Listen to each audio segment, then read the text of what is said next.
Welcome to NSG 222, study session 6, wound healing process. Introduction. Wound is a disruption of normal structure and function of the integument or a break in the continuity of the skin and soft tissues. Most of us at one time or the other have sustained injuries on different parts of the body. This one took some time to heal, some weeks, others months, and others years. Have you ever wondered how our bodies respond and go through the healing process? This study session introduces you to physiology of healing. You will learn about the definition and classification of wounds, and also you will study the healing process of acute wounds. Learning outcomes. Define wound healing. Explain the different wound classification. Describe the healing process of acute wounds. Concept of wound healing. Types of wounds.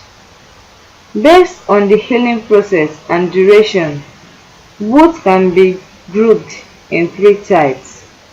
Take 2. Based on the healing process and duration, wounds can be grouped in 3 types: acute wounds, chronic wounds, recalcitrant wounds. Wound healing is a complex sequence of events initiated when an injury occurs and ends when complete wound closure and successful functional scar is organized, up to 18 months after wound closure. 1. Acute wounds. An acute wound is a disruption in normal integumentary anatomic structure and function commonly caused by trauma or surgery. Healing occurs within an expected duration of time without complication. Simmons and Elston, 2009. An acute wound can also be described as a disruption in the integrity of the skin and underlying tissues that progress through the healing process in a timely and uncomplicated manner. Bates, Jason, 1998. 2. Recalcitrant wounds. A non-healing wound that is stubborn, defiant, refractory, or unmanageable. Recalcitrant wounds may be static or deteriorating. Being static suggests a lack of movement towards identified goal. Healing, symptom control. While deterioration means that the wound following a negative cause or there is an active process of tissue destruction of varying extent and duration. 3. Chronic wounds.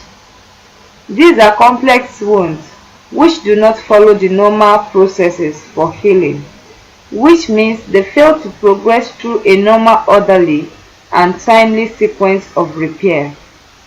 The wounds may be caused by pressure, diminished circulation, inadequate nutritional status, diabetes mellitus, etc.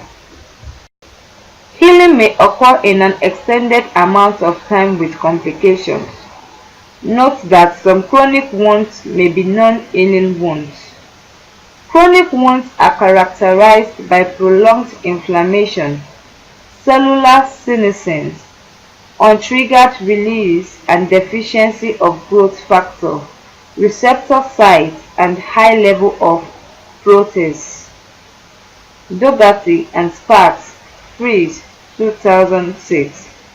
The chronicity of wounds is an indication the long-standing, persistent, and lagging status of a wound. Classification of wounds. Wounds may be classified based on underlying causes as follows. arterial ulcer, burns, diabetic foot ulcer, incontinence wound, neuropathic ulcer, pressure ulcer, skin graft donor site, surgical incisions, vasculicite ulcer. 1. Arterial ulcer. These wounds occur as a result of arterial insufficiency to a specific part of the body, usually a limb, resulting in causing ischemia. 2. Burns. These are categorized according to extent and severity of injury.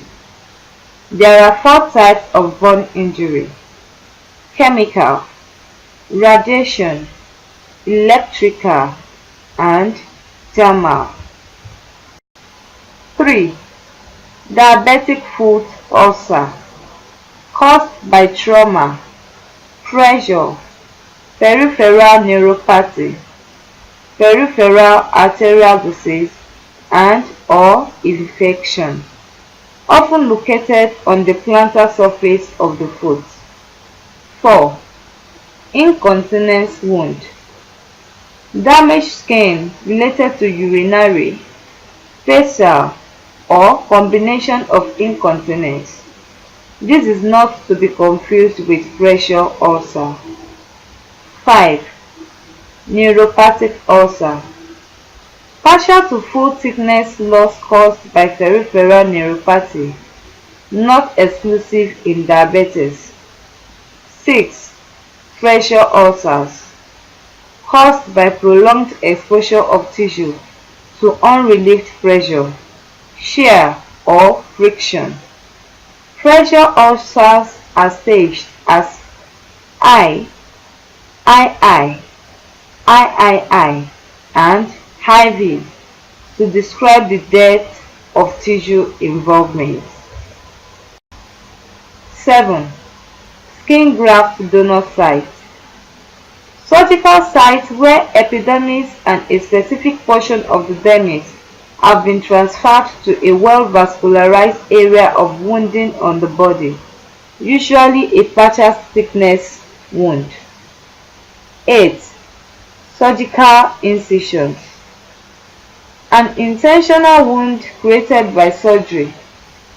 Surgical incisions can be grouped into 4, such as clean, contaminated, and dirty. Clean. Minimal endogenous bacterial contamination present.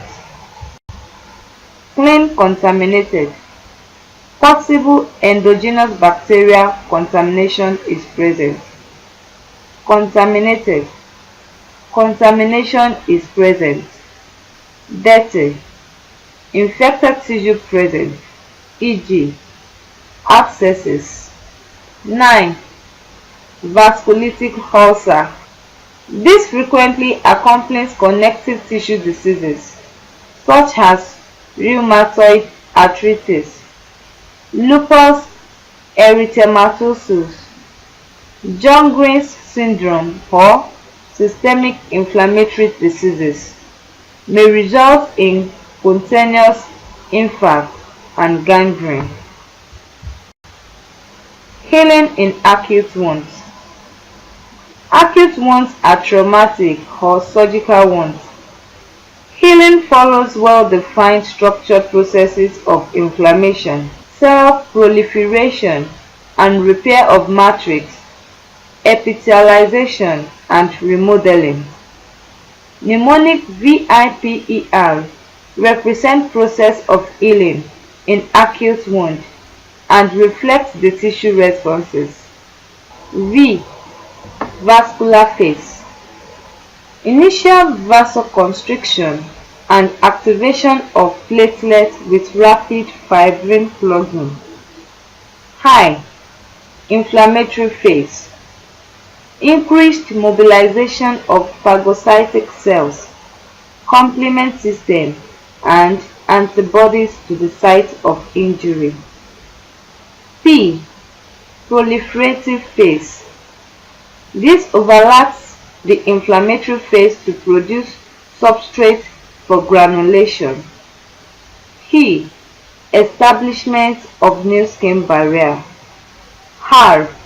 Remodeling. The phases of acute wound healing. 4 phases are involved in acute wound healing. These are hemostasis, acute inflammatory phase, proliferative phase, acute remodeling. Hemostasis. Injury causes tissue disruption and hemorrhage, filling the wound and exposing blood to extracellular matrix components (ECM). Clot forms due to aggregation and degranulation, which activates factor XII, Hedman factor, causing hemostasis. Fibrinolysis begins. Clot dissolves and cells migrate into the wound space. Acute inflammatory phase. The phase of acute inflammation is often regarded as the first phase of healing process. It begins 3 to 4 days of initial wounding. As fibrin clot dissolves, dilating capillaries become more permeable, allowing fluid into the site, which activates the complement system, a series of interacting soluble proteins that induce lysis and destruction of target cells. This helps to bind neutrophils to bacteria and facilitates the process of phagocytosis. The number of neutrophils reaches its peak within 24 to 48 hours of injury and decreases after 3 days if no infection is present.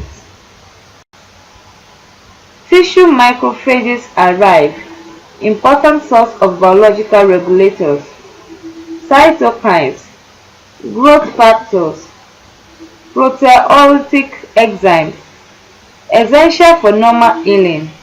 These are followed by lymphocytes. Refer to the study section on cellular response to inflammation. It should be noted that the major component in this phase is vascular permeability and cellular recruitment. However, if necrotic tissue, bacteria or foreign materials are present in the wound, it causes abnormal production of metalloproteinase, which alters the balance of inflammation and impair the functions of the cytokines. Further in this phase is the process of granulation, which involves the formation of proliferating fibroblasts, proliferating capillary sprouts, angioblasts, various WBC, exudates, and loose and semi-fluid gland substance. Acute remodeling. This is the longest and the last phase of healing. Collagen fibers are further organized and remodeled. Fibroblast disappears. Wound contraction occurs with active movement of myofibroblasts, which brings the edges together to close the wound. A mature scar is formed. A healed wound only regains approximately 80% of the tensile strength of unwounded skin. It takes about 180 days for the diameter and the morphology of collagen fibers to regain the appearance of the normal skin. Remodeling may continue for many years. Proliferative phase. The fibroblasts, which are immature connective tissue, are formed into the site of injury secrete collagen. Collagen is organized and structured to strengthen the healing site, fibrous or scar tissue. At this time, the wound appears pink and vascular, with numerous red granules, young budding capillaries. It is friable and at risk for dehiscence and resistance to infection. Additionally, epithelialization occurs. This is a regeneration of surface epithelium from the wound edge. Within few days, thin layer of epithelial tissue migrates across the wound surface. Epithelium thickens and begins to mature in superficial wound. Reepithelialization may take 3 to 4 days. Summary of the phases of healing in an acute wound. See diagram. Causes of prolonged phase of inflammation in chronic wound. The process of healing in a chronic wound is described below. Chronic inflammation, chronic proliferation, chronic epithelialization, chronic remodeling. In a chronic wound, the absence of prolonged inflammation indicates body's inability to present an immune response. It also suggests an individual with immune compromise. Chronicity can also occur in patients with diabetes, overuse of antiseptics, radiation therapy, and severe ischemia. 1. Chronic inflammation. Inflammatory phase persists for weeks to months. Prolonged trauma to the wounded area.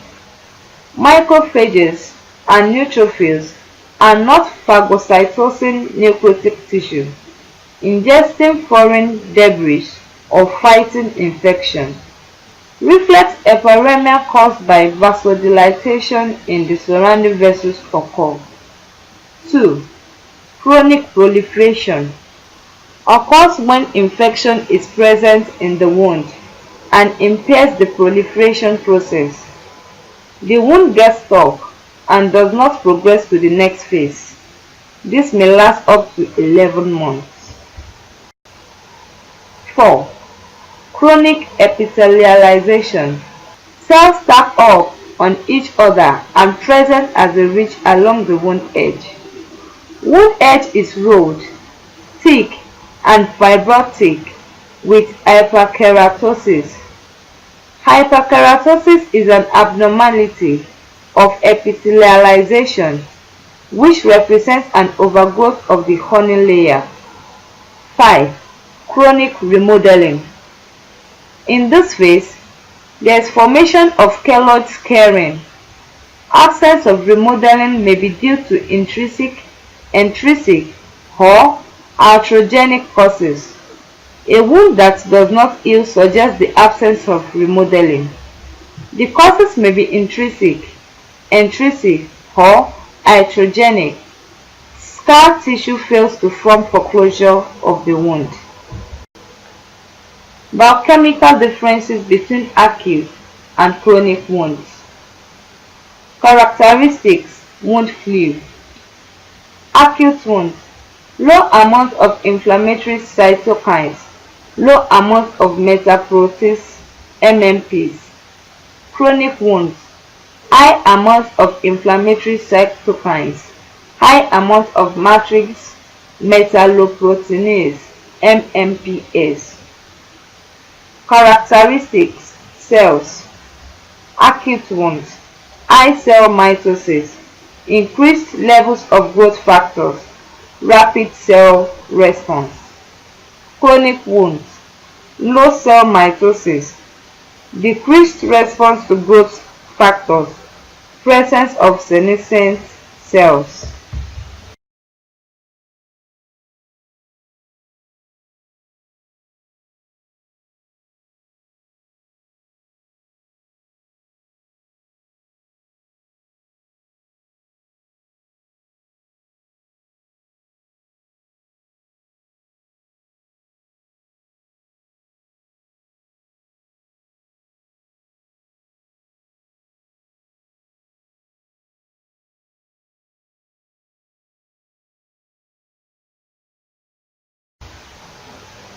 Summary: in this study session, you have learned that the difference between acute and chronic wounds, and the processes involved in healing of such wounds. The factors which can prolong the healing processes were also highlighted. End of study session 6. Thanks for listening.